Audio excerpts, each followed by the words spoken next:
Japan থেকে সোনিয়া শারমিন নামে এক বোন প্রশ্ন করেছেন, সামুদ্রিক কোন কোন প্রাণী খাওয়া যাবে আর কোনটা খাওয়া যাবে না। বিশেষ করে উদাহরণস্বরূপ শামুক, ঝিনুক, অক্টোপাস, উইড এবং কাঁকড়ার কথা আপনি উল্লেখ করেছেন। আসসালামু আলাইকুম ওয়া রাহমাতুল্লাহি ওয়া বারাকাতুহু। নাহমাদুহু ওয়া নুসাল্লি আলা রাসূলিহিল কারীম। আম্মা বা'দু ফাআউযু বিল্লাহি মিনাশ শাইতানির রাজীম। বিসমিল্লাহির রাহমানির রাহিম। জাপান থেকে সোনিয়া শারমিন নামে এক বোন প্রশ্ন করেছেন, আমি জাপানে থাকি। এটা একটা অমুসলিম দেশ যেখানে খাবারে শূকরের ব্যবহার অনেক বেশি। সি ফুডেও এরা শূকর ব্যবহার করে। প্রতিটা খাবারের উপাদান পড়ে পড়ে কিনতে হয়। দেশটা দ্বীপ দেশ বলে সামুদ্রিক অনেক প্রাণী খাবারে ব্যবহার করা হয়। আপনাকে অনুরোধ করছি যাতে যদি আপনি আমাদেরকে জানাতেন যে সামুদ্রিক কোন কোন প্রাণী খাওয়া যাবে আর কোনটা খাওয়া যাবে না, বললে খুবই উপকার হতো। উদাহরণস্বরূপ শামুক, ঝিনুক, অক্টোপাস, কুইড, কাঁকড়া এগুলো এখানকার অনেক হালাল নুডলসেও দেওয়া থাকে। বাংলাদেশি হওয়ায় এগুলো তেমন একটা খাওয়া হয়নি। এগুলো কি হালাল? প্রিয় বোন, আপনাকে ধন্যবাদ। আপনি সি ফুড খাওয়া, সি ফুডের কিছু আইটেমের কথা উল্লেখ করেছেন, এগুলো খাওয়া হালাল কিনা এ ব্যাপারে আপনি জানতে চেয়েছেন। স্পেসিফিকলি সামুদ্রিক কোন কোন প্রাণী খাওয়া যাবে আর কোন কোন প্রাণী খাওয়া যাবে না, এটি ছিল আপনার প্রশ্ন। বিশেষ করে উদাহরণস্বরূপ শামুক, ঝিনুক, অক্টোপাস, কুইড এবং কাঁকড়ার কথা আপনি উল্লেখ করেছেন। এই প্রশ্নের উত্তরে আমরা বলবো যে আল্লাহ তাআলা আমাদের জন্য, বিশ্বাসীদের জন্য যেটা তৈয়িবাত অর্থাৎ পবিত্র খাবার রয়েছে, এগুলোকে খাওয়া আমাদের জন্য হালাল করেছেন। আর যত খাবাইস বা অপবিত্র নোংরা খাবার রয়েছে সেগুলো তিনি আমাদের জন্য হারাম করেছেন। সূরাতুল বাকারার 172 নম্বর আয়াতে আল্লাহ তাআলা ইরশাদ করছেন, ইয়া আইয়ুহাল্লাযীনা আমানু কুলু মিন তাইয়্যিবাতি মা রাযাকনাকুম ওয়াশকুরু লিল্লাহি ইন কুনতুম ইয়্যাহু তা'বুদুন। অর্থাৎ ওহে বিশ্বাসীরা, আমি তোমাদেরকে পবিত্র জিনিস থেকে যেটা রিজিক হিসেবে দান করেছি তোমরা সেটা খাও, অপবিত্র কোনো কিছু তোমরা খেও না। পাশাপাশি সূরাতুল আরাফের 157 নম্বর আয়াতে আল্লাহ তাআলা ইরশাদ করছেন, ওয়া ইউহিল্লু লাহুমুত তাইয়্যিবাতি ওয়া ইউহাররিমু আলাইহিমুল খাবাইস। অর্থাৎ তিনি তোমাদের জন্য তৈয়িবাত বা পবিত্র খাবারগুলোকে তিনি হালাল করেছেন, আর অপবিত্র যত খাবার আছে এগুলো তিনি তোমাদের জন্য হারাম করেছেন। তো কোন জিনিস খাওয়া আমাদের জন্য হালাল আর কোনটা খাওয়া হারাম, এক্ষেত্রে আমরা বিশ্বাসীরা এই মূলনীতি সবসময় অবলম্বন করতে হবে যে যেটা তৈয়িবাত পবিত্র সেটা আমাদের জন্য খাওয়া, সেটা কনজিউম করা আমাদের জন্য হালাল, আর যেটা খাবাইস অপবিত্র সেটা কনজিউম করা আমাদের জন্য হারাম। যেমন কালামুল্লাহ মাজিদ আল্লাহ তাআলা আমাদেরকে জানিয়েছেন যে রক্ত খাওয়া হারাম, যেহেতু এটা খাবাইস। শুকরের গোশত খাওয়া হারাম, মৃত প্রাণী খাওয়া হারাম। আল্লাহ ছাড়া অন্য কোনো দেব দেবীর নামে যে প্রাণীগুলোকে স্লটার করা হয়েছে, উৎসর্গ করা হয়েছে, বলি দেওয়া হয়েছে, এগুলোর গোশত খাওয়া হারাম, কারণ এগুলো সব হচ্ছে মিনাল খাবাইস, অপবিত্র। এ পর্যায়ে ডিরেক্টলি যদি আপনার প্রশ্নের উত্তরে আসি যে সি ফুডের ব্যাপারে, সমুদ্র থেকে প্রাপ্ত যে প্রাণী বা খাবার এগুলোর ব্যাপারে কোরআন আমাদেরকে কি জানিয়েছে, সেক্ষেত্রে আমরা সূরাতুল মায়েদার 96 নম্বর আয়াতকে এখানে উল্লেখ করতে চাই, যেখানে আল্লাহ তাআলা ইরশাদ করছেন, উহিল্লা লাকুম সাইদুল বাহরি ওয়া তাআমুহু মাতাআল লাকুম ওয়া লিসাইয়ারা। অর্থাৎ তোমাদের জন্য সাগরের শিকারকে হালাল করা হয়েছে। সাগর থেকে আমরা মাছ বা অন্যান্য যে কোনো জিনিসই শিকার করি না কেন, সেটা খাওয়া, কনজিউম করা, সেটা আমাদের জন্য হালাল। পাশাপাশি সাগরে মৃত যা পাওয়া যায় এটাও আমাদের জন্য হালাল। আল্লাহ বলছেন মাতাআল লাকুম ওয়া লিসাইয়ারা, এগুলো তোমাদের জন্য ভোগের সামগ্রী এবং নৌপথে যারা ভ্রমণ করবে তাদের জন্য ভোগের সামগ্রী। রাইসুল মুফাসসিরিন আব্দুল্লাহ ইবনে আব্বাস রাদিয়াল্লাহু তাআলা আনহু এই আয়াতের তাফসীরে সয়দুল বাহার বলতে তিনি বুঝিয়েছেন জীবিত। জীবিত তোমরা সাগর থেকে যেটাকে শিকার করো সেটা তোমাদের জন্য খাওয়া যায়। আর ওয়া তাআমুহু দ্বারা তিনি উদ্দেশ্য নিয়েছেন মৃত, অর্থাৎ সাগর থেকে প্রাপ্ত যে কোনো প্রাণী, জীবিত হোক কিংবা মৃত হোক, যেভাবে আমরা আহরণ করি না কেন সেটা খাওয়া আমাদের জন্য হালাল। তার মানে সি ফুডের ব্যাপারে কোরআনের দিক নির্দেশনা হচ্ছে সাগর থেকে প্রাপ্ত জলজ যত ধরনের প্রাণী আছে, সেটা চাই জীবিত হোক কিংবা মৃত হোক, সেটাকে আল্লাহ তাআলা আমাদের জন্য খাওয়া হালাল করে দিয়েছে। প্রিয় বোন, এবার যদি আমরা সুন্নার দিকে তাকাই তাহলে দেখব যে সুনানে নাসাইর একটি হাদিস আমরা এখানে উল্লেখ করতে পারি, যেখানে সাহাবারা আল্লাহ রাসূল সাল্লাল্লাহু আলাইহি ওয়াসাল্লামকে প্রশ্ন করেছিলেন যে ইয়া রাসূলুল্লাহ, আমরা যখন নৌ ভ্রমণে বের হই তখন আমাদের কাছে মিষ্টি পানি খুব কম থাকে, আমাদের সংগ্রহে পানি খুবই কম থাকে, আর সেটা দিয়ে যদি আমরা ওযু করে ফেলি তাহলে আমরা তৃষ্ণার্ত হয়ে যাব। হাদিসের ভাষাটা ছিল এমন যে ইয়া রাসূলুল্লাহ, ইন্না নারকাবুল বাহরা ওয়া নাহমিলু মা'ানাল কলিলা মিনাল মা ফা ইন তাওয়াদ্দানা বিহি আতিশনা আফানা তাওয়াদ্দাউ মিন মাইল বাহর। সাহাবারা প্রশ্ন করেছিলেন, ইয়া রাসূলুল্লাহ, আমরা কি সাগরের পানি দিয়ে ওযু করতে পারবো? সাগরের পানি দিয়ে কি ওযু করা যায়? আল্লাহ রাসূল সাল্লাল্লাহু আলাইহি ওয়াসাল্লাম এই প্রশ্নের উত্তরে বলেছিলেন, হুয়া তাহুরু মাউ, হ্যাঁ অবশ্যই তোমরা সাগরের পানি দিয়ে ওযু করতে পারবে, কারণ সাগরের পানি পবিত্র। যদিও আমরা জানি যে সাগরের পানি লবণাক্ত, কিন্তু সাগরের পানি পবিত্র, তোমরা সাগরের পানি দিয়ে ওযু করতে পারবে। প্রশ্নের উত্তর এতটুকু দিয়ে তিনি ক্ষান্ত হননি, তিনি এক্সট্রা আরো একটা স্টেটমেন্ট তিনি দিয়েছেন, সেটা হচ্ছে আল হিল্লু মাইতাতুহু। আল হিল্লু হিল্লু মাইতাতুহু মানে হচ্ছে সাগরের মৃত প্রাণী খাওয়াও তোমাদের জন্য হালাল। অর্থাৎ সাগরের পানি পবিত্র, আর সাগরের মৃত প্রাণী এগুলো তোমাদের জন্য খাওয়া হালাল। সম্মানিত শুধু কোরআনের এই আয়াতটি এবং সুনানে নাসাইর এই হাদিসের বর্ণনা থেকে আমরা রাসূল সাল্লাল্লাহু আলাইহি ওয়াসাল্লামের উত্তর থেকে আমরা বুঝতে পারলাম সাগর থেকে পাওয়া যত ধরনের সি ফুডের আইটেম হতে পারে, যত ধরনের খাবার হতে পারে, সেটা চাই জীবিত হোক কিংবা মৃত হোক, সেগুলো আল্লাহ তাআলা আমাদের জন্য কনজিউম করা, সেগুলো খাওয়া, সেগুলো আহরণ করা, সেগুলো শিকার করা আল্লাহ তাআলা আমাদের জন্য বৈধ করে দিয়েছেন। তবে কোনো স্কলার গুটি কয়েক প্রাণীর ব্যাপারে তারা দ্বিমত পোষণ করেছেন। কিন্তু আমরা যদি মেজরিটি স্কলারদের দিকে তাকাই তাহলে দেখব গোটা বিশ্বে যত স্কলার আছে মেজরিটি স্কলাররা ওনারা সি ফুডের সকল আইটেম খাওয়া হালাল, শিকার করা হালাল, খাওয়া হালাল বলে ওনারা মন্তব্য পেশ করেছেন। যারা এই ব্যাপারে কিছু কিছু প্রাণীর ব্যাপারে ভিন্ন মত পোষণ করেন তাদের কয়েকটি মতামত আমি আপনাদের সামনে তুলে ধরছি। যেমন কোনো স্কলাররা বলেছেন যে সাগরের প্রাণী খাওয়া তখন জায়েজ হবে যদি সেটা সবসময় সাগরে বসবাস করে, অর্থাৎ সেটা জলজ প্রাণী হতে হবে, কিছু সময় জলে থাকে আবার কিছু সময় স্থলে থাকে, এ জাতীয় প্রাণী খাওয়া যাবে না। যেমন ব্যাঙের কথা ওনারা উল্লেখ করেছেন, আল্লাহ রাসূল সাল্লাল্লাহু আলাইহি ওয়াসাল্লাম ব্যাঙ হত্যা করতে নিষেধ করেছেন, আর যে প্রাণী হত্যা করা নিষেধ সেটা খাওয়াও নিষেধ, সো ব্যাঙ খাওয়া যাবে না। এক্ষেত্রে ওনারা কুমিরের কথা উল্লেখ করেছেন, কারণ কুমির পানিতেও থাকে আবার ডাঙ্গাতেও থাকে, আর কুমির হচ্ছে খুবই ফেরোশাস, খুবই হিংস্র প্রকৃতির প্রাণী, সো এটার গোশত খেলে ওইটার একটা অ্যাটিটিউড মানুষের মধ্যেও চলে আসতে পারে। এজন্য শুধু মালিকি মাযহাবে কুমির খাওয়াকে ওনারা অ্যালাউ করেছেন, বাকি সব স্কলাররা কুমির খেতে নিষেধ করেছেন। এক্ষেত্রে আমরা কচ্ছপের কথা উল্লেখ করতে পারি। কচ্ছপ শুধু পানিতেই থাকে না, কচ্ছপ পানিতেও থাকে আবার কচ্ছপ স্থলেও থাকে, তো এক্ষেত্রেও স্কলাররা কচ্ছপের ব্যাপারে দ্বিমত পোষণ করেছেন। তবে শাফি মাযহাবে কচ্ছপ খাওয়া জায়েজ, তবে সেক্ষেত্রে ওনারা শর্ত আরোপ করেছেন যে এটাকে স্লটার করে জবাই করে তারপরে কচ্ছপের মাংস খেতে হবে।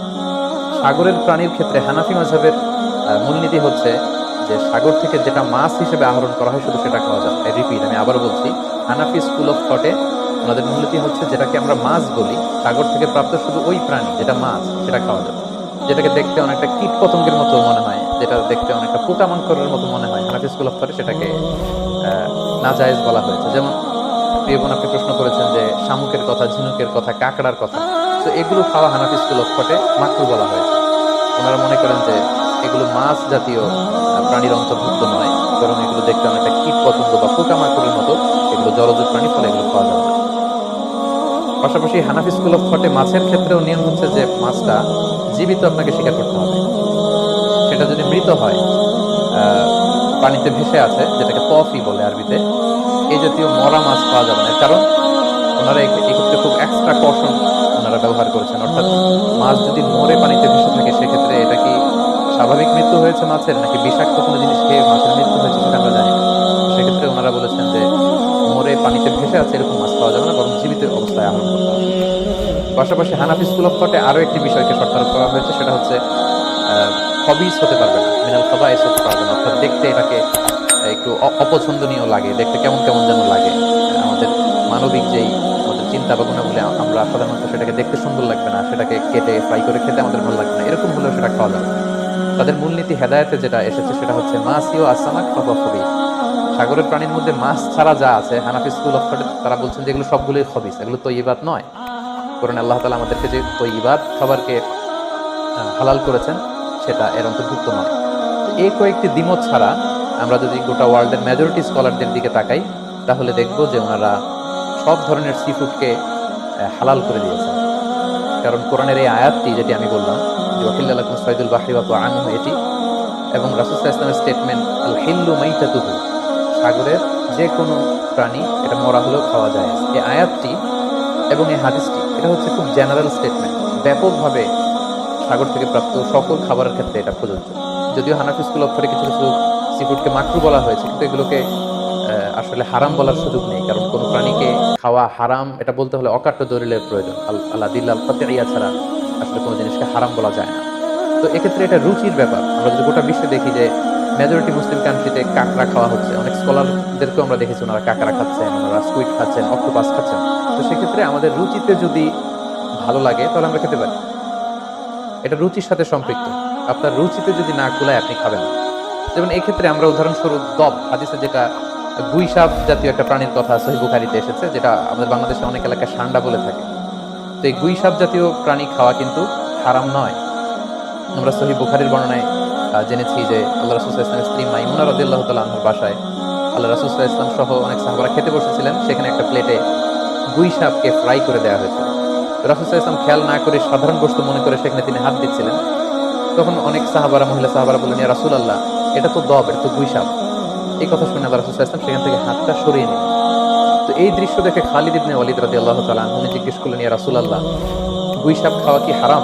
হারামুন আদ-দাব্বু ইয়া রাসূলুল্লাহ। আপনি যে হাত সরিয়ে নিলেন, গুই সাপ খাওয়া কি হারাম? আল্লাহ রাসূল সাল্লাল্লাহু আলাইহি ওয়াসাল্লাম বললেন যে না, গুই সাপ খাওয়া হারাম নয়, তবে আমি এটা খেয়ে অভ্যস্ত নই, আমাদের এলাকাতে এটা পাওয়া যায় না, এজন্য আমি এটা খাচ্ছি না। তাহলে বোঝা গেল এক্ষেত্রে এটা রুচির সাথে সম্পৃক্ত। তো গুই সাপ হালাল বলে যে গুই সাপ আমাদেরকে খেতে হবে, ঠান্ডা আমাদেরকে খেতে হবে, এমন কোনো কথা নেই। আপনার যদি রুচিতে কুলায় আপনি খাবেন, আর রুচিতে যদি আপনার না আসে তাহলে আপনি খাবেন। অনুরূপভাবে যেহেতু সাগরের মাছ হিসেবে হাঙ্গর মাছ, তিমি মাছের ব্যাপারে অনেকে আমাদের কাছে জানতে চায়, আমরা বলবো যে হাঙ্গর মাছ খাওয়া, তিমি মাছ খাওয়াও হালাল যদি আপনার রুচিতে আসে। হালাল বলেই যে খেতে হবে এমন তো নয়। সেক্ষেত্রে আমরা সহিহ বুখারী এবং মুসলিমের একটা চমৎকার হাদিসের কথা এখানে উল্লেখ করতে পারি। সেখানে আমরা জেনেছি যে সাহাবাদের একটা দলকে আল্লাহ রাসূল সাল্লাল্লাহু আলাইহি ওয়াসাল্লাম একটা নৌ সফরে পাঠিয়েছিলেন। বেসিক্যালি কুরাইশদেরকে আটকানোর জন্য সাওয়াহিলি পথে সাগরের উপকূল দিয়ে ওনারা গিয়েছিলেন। হাতে খাবার ছিল না, খেজুর ছিল, খেজুর শেষ, গাছের পাতা পেরে পেরে ওনারা খেতেন। হঠাৎ প্রচন্ড ক্ষুধার্ত অবস্থায় 300 জন সাহাবীর একটা কাফেলা, তারা সাগরের পাড়ে যেয়ে দেখলেন সাগরের ঢেউয়ের ধাক্কায় বিশাল এক তিমি মাছের মতো একটা প্রাণী পড়ে আছে। ওনারা এই তিমি মাছ তখন খেতে আরম্ভ করলেন। তারা সেখানে প্রায় 1 মাস ছিলেন, সংখ্যায় ছিল 300 জন সাহাবীর মতো। ওনারা এই তিমি মাছ খেয়ে এটাকে ফ্রাই করে, এটাকে সিদ্ধ করে করে টানা 1 মাস ওনারা খেলেন। এবং হাদিসে এসেছে যে আমরা এই তিমি মাছের গোশত খেয়ে, যদিও হাদিসের শব্দটা এসেছে আম্বার জাতীয় একটা মাছ, তো এটা এত বড়, এটা ব্লু ওয়েল টাইপের কোনো একটা মাছ হবে, নীল তিমি টাইপের কোনো একটা মাছ হতে পারে। কারণ হাদিসে এসেছে মাছের গোশত খেতে খেতে এটার কঙ্কাল বের হয়ে আসে। তো একজন সাহাবা এটা পাজরের একটা কঙ্কালকে বালুর মধ্যে গেড়ে দাঁড় করালেন, কঙ্কালের একটা হাড্ডি। এই হাড্ডিটা এত বড় ছিল যে সাহাবারা ওই হাড্ডির নিচে দিয়ে ওট সহ, ওটার হাওদাত সহ যেতে পারছিলেন এবং ব্যাক করতে পারছিলেন। তাহলে সেই তিমি মাছের কঙ্কালের স্কেলিটনের পাজরের হাড্ডিটা কত বড় ছিল, সেখান থেকে আমরা বুঝতে পারি এটা তিমি টাইপের কোনো একটা মাছ। সফর শেষ করে ওনারা যখন মদিনায় আসলেন, তখন আল্লাহ রাসূল সাল্লাল্লাহু আলাইহি ওয়াসাল্লামকে ওনারা পুরো ঘটনার বৃত্তান্ত খুলে বললেন এবং জিজ্ঞেস করলেন, ইয়া রাসূলুল্লাহ, এই যে এত বড় তিমি মাছের মতো একটা মাছ যে আমরা খেয়েছি, আমরা তো জানি না এত বড় মাছ এটা খাওয়া শরীয়তে বৈধ কিনা। আল্লাহর হাবিব সাল্লাল্লাহু আলাইহি ওয়াসাল্লাম বললেন, এটা বৈধ, তিমি জাতীয় মাছ এগুলো খাওয়া বৈধ, এটা আল্লাহ তাআলা তোমাদের জন্য রিজিক হিসেবে রেখেছিলেন। সহিহ মুসলিমে যেই বর্ণনাটা এসেছে, তিনি বললেন যে হুয়া রিজকুন আখরাজাহুল্লাহু লাকুম, এটা আল্লাহর পক্ষ থেকে তোমাদের জন্য নির্ধারিত একটা রিস্ক। এবং আল্লাহ রাসূল সাল্লাল্লাহু আলাইহি ওয়াসাল্লাম বললেন, ফাহাল মাআকুম মিন লাহমি, ওই মাছের গোশত তোমরা যে প্রিজার্ভ করেছিলে ওইখান থেকে কি তোমাদের কাছে কিছু আছে? সাহাবারা বললেন, জি, আমাদের কাছে সেই মাছের কিছু অংশ এখনো আছে।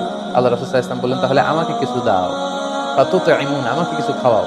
ক্বালা ফাআরসালনা ইলা রাসূলিল্লাহি সাল্লাল্লাহু আলাইহি ওয়াসাল্লাম মিনহু ফাআকালাহু, তারা তাদের বাড়ি থেকে সেই মাংসের কিছু অংশ এনে রাসূল সাল্লাল্লাহু আলাইহি ওয়াসাল্লামকে দিলেন, পাঠালেন, এবং সেই তিমি মাছের গোশত থেকে আল্লাহ রাসূল সাল্লাল্লাহু আলাইহি ওয়াসাল্লাম নিজে ভক্ষণ করলেন। সম্মানিত, শুধু এই লম্বা হাদিস থেকে আমরা জানতে পারলাম যে সাগরের এই হাঙ্গর মাছ, তিমি মাছ, যেগুলো অনেক বড় বড় মাছ, এগুলো খাওয়া বৈধ, যেহেতু সাগরের সব প্রাণী খাওয়া আল্লাহ তাআলা আমাদের জন্য জায়েজ করেছেন। তাহলে আমরা এই সিদ্ধান্তে উপনীত হতে পারি যে সামুদ্রিক সব ধরনের প্রাণী খাওয়া বা সি ফুড খাওয়া জায়েজ, যদি এটা স্বাস্থ্যের জন্য ক্ষতিকর নয় বা এর মধ্যে বিষাক্ত কোনো জিনিস নেই, এটা যদি প্রমাণিত হয়, অর্থাৎ বিষাক্ত নয় এবং ক্ষতিকর বলে প্রমাণিত নয়, এটা যদি আমরা নিশ্চিত হতে পারি, তাহলে আপনার রুচিতে কুলালে আপনি যে কোনো ধরনের সি ফুড খেতে পারেন। তবে যেগুলো ক্ষতিকর, যেমন আমরা জেলিফিশের কথা জানি, স্টোন ফিশ, আমাদের বাংলাদেশে পিরানহা নামে এক মাছের কথা আমরা শুনেছি, যেটা খেলে মানুষের মৃত্যুর সম্ভাবনা আছে, এগুলো বিক্রি করা, এগুলো খাওয়া, কনজিউম করা, এগুলো সবগুলো হারাম। কারণ ক্ষতিকর কোনো জিনিস কোনো মুসলমান কনজিউম করতে পারে না। কারণ আল্লাহ তাআলা সূরাতুল বাকারার 195 নম্বর আয়াতে আমাদেরকে বলেছেন, ওয়ালা তুলকু বিআইদিকুম ইলা তাহলুকা, তোমরা নিজেরা নিজ হাতে নিজেদেরকে ধ্বংসের দিকে ঠেলে দিও না, যেটা তোমার ক্ষতি হতে পারে সে কাজ তুমি করতে পারো। পাশাপাশি সূরাতুন নিসার 29 নম্বর আয়াতে আল্লাহ তাআলা বলেছেন, ওয়ালা তাকতুলু আনফুসাকুম ইন্নাল্লাহা কানা বিকুম রহিমা, তোমরা নিজেরা নিজেদেরকে হত্যা করো না, কারণ আল্লাহ তাআলা তোমাদের উপর খুবই বেশি দয়া করবেন, তিনি মেহেরবান। তাহলে এই আয়াতগুলোর আলোকে আমরা বুঝতে পারলাম যে বিষাক্ত এবং ক্ষতিকর বলে প্রমাণিত নয় এরকম যে কোনো ধরনের সি ফুড যদি আপনার রুচিতে আসে আপনি খেতে পারবেন। ফলে শামুক, ঝিনুক, অক্টোপাস, স্কুইড, কাঁকড়া, যদিও হানাফি স্কুল অফ থটে এগুলোকে মাকরু বলা হয়েছে, কিন্তু এই ধরনের সি ফুডকে আসলে হারাম বলার কোনো সুযোগ নেই। এগুলো হালাল ইনশাআল্লাহ, আপনি চাইলে এগুলো কনজিউম করতে পারবেন, এগুলো খেতে পারবেন ইনশাআল্লাহ। আল্লাহ তাআলা আমাদের সবাইকে ইসলামকে সঠিকভাবে বুঝার, জানার এবং মানার তৌফিক দান করুন। আসসালামু আলাইকুম ওয়া রাহমাতুল্লাহি ওয়া বারাকাতুহু।